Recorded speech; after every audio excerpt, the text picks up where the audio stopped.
Untunglah umur 26 tahun dah kaya. 26 tahun flight business class. Perempuan yang depan-depan ni, dia tak tahu berapa harga satu tank petrol, apa ni, full tank, berapa harga tol, semua dia tak tahu.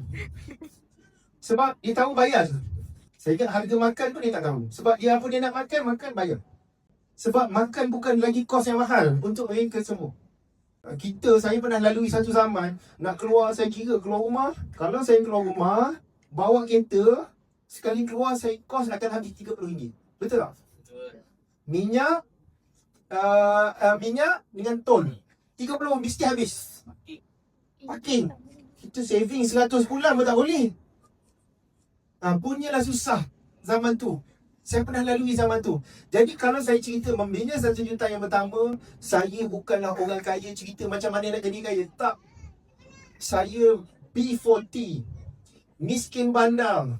Saving pertama saya RM20 sebulan. Tuan-tuan baca buku saya. Kalau tuan-tuan cakap macam mana nak menabung duit, tak ada duit, jangan cakap saya dah lalui zaman tu. Saya tahu. Kalau saya cakap tak ada duit, menabung juga, saya itu bukan kata-kata kosong. Itu pengalaman saya.